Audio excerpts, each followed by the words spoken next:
साथ ही साथ देखिए प्रधानमंत्री अब पहुंच चुके हैं यहाँ पर मैदान में। मैं कैमरामैन पंकज तोमर को कहूँगा कि वो अब इस मैदान में आ चुके हैं, जल्दी वो मंच पर नजर आएंगे। सारे सुरक्षा घेरे से घिरे हुए प्रधानमंत्री पहुंच चुके हैं। अब आप बता सकते हैं दुनिया को प्रधानमंत्री की तस्वीर अब चंद क्षणों में ही नजर आने लगेगी। यहाँ पर प्रधानमंत्री मोदी UNGA के परिसर में पहुंच गए। योग दिवस के अवसर पर लोगों को उत्साह से, लोग जो बैठे भी हैं, जो इंतजार भी कर रहे हैं, वो कोशिश कर रहे हैं कि प्रधानमंत्री की एक झलक मिल जाए। और अब प्रधानमंत्री भीड़ से घिरे हुए हैं, काफ़ी लोगों ने उनको घेरा हुआ है, वहाँ मैं मुझे तस्वीर में देख पाता हूँ।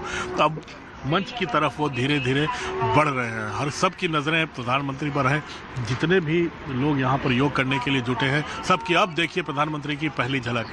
ये योगा की ड्रेस में है, इसीलिए अगर मंच पे बैठ रहे हैं तो इस ड्रेस को तो देख कर ये लग रहा है, उनके वस्त्र, उनके टी-शर्ट्स को, कि अब वो योग करेंगे, जनता के साथ ज़रूर बैठेंगे। तो प्रधानमंत्री अगर इस मुकाम तक पहुंचा चुके हैं योगा को। अंतर्राष्ट्रीय योगा दिवस मनाया जाने लगा है, इस बार 9वां अंतर्राष्ट्रीय योग दिवस है।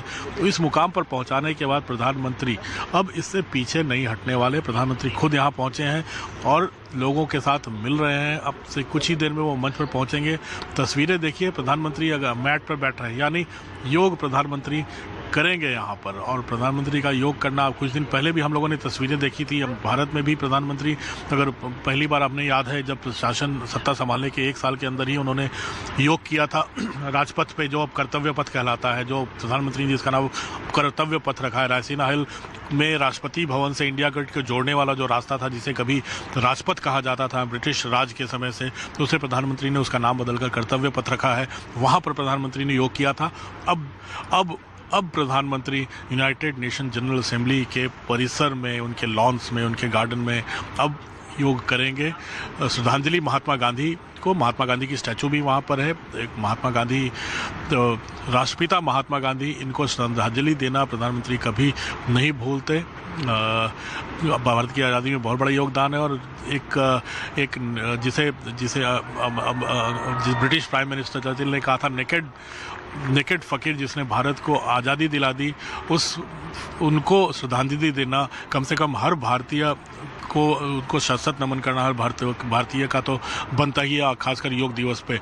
और प्रधानमंत्री अब देखिए ये झुंड, ये क्राउड, ये लोगों का हुजूम अब यही बताता है कि योग की लोकप्रियता कहां से कहां पहुंच चुकी है। और प्रधानमंत्री इस लोकप्रियता को और भी दुनिया भर के देशों में और भी लोगों में इसका संदेश फैलाने में कहीं से पीछे नहीं रहते हैं। और यही कारण है कि जब उनका अमेरिका का दौरा बना, जब राजकीय सम्मान का उनको न्योता मिला, जब उनको मौका मिला कि अब राष्ट्रपति बिदेन के साथ भोजन करना है, यूनाइटेड अमेरिकी कांग्रेस को एड्रेस करना है, तब प्रधानमंत्री ने अंतर्राष्ट्रीय योग दिवस में न्यूयॉर्क आने का भी कार्यक्रम अपना तय कर लिया था। तो ये बड़ी उपलब्धि है प्रधानमंत्री की कि अब प्रधानमंत्री की खासियत ही यही है कि अगर दुनिया के शासनाध्यक्षों की पसंद नापसंद का ही बहुत ख्याल रखते हैं, तो अगर तोहफा मिलता है तो उनकी पसंद का तोहफा देने में भी पीछे नहीं रहते। अगर आपको बता दूं, जब ओबामा से मिलने आए थे तो उनको मार्टिन लूथर किंग जूनियर और दूसरा महात्मा गांधी की Bhagavat Gita,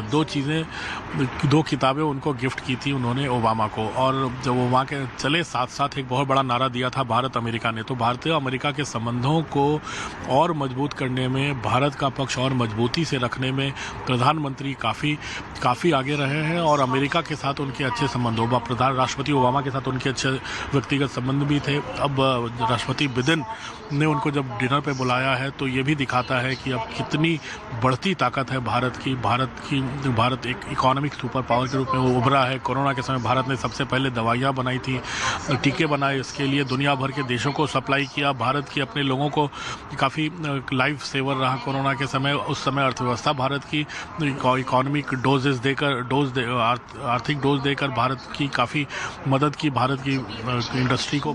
And we see this as we look around to many people who aim to be the change that they want to see in the world.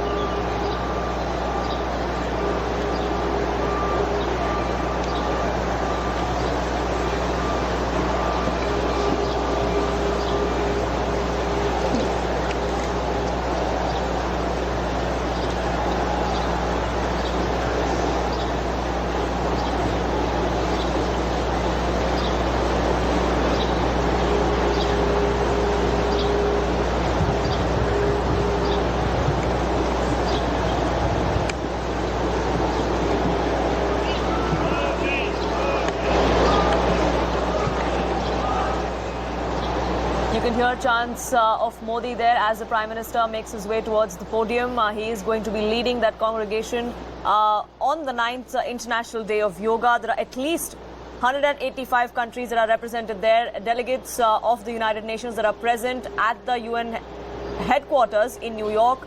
Several other dignitaries are also a part of this massive celebrations that we are seeing there in New York. Several people were waiting outside for hours together, hoping to get in. Unfortunately, there isn't a place for everyone. Some of them also tried to roll their mats out on the sidewalk outside the UN headquarters and perhaps join the Prime Minister as he leads the world in this Yoga Day celebration.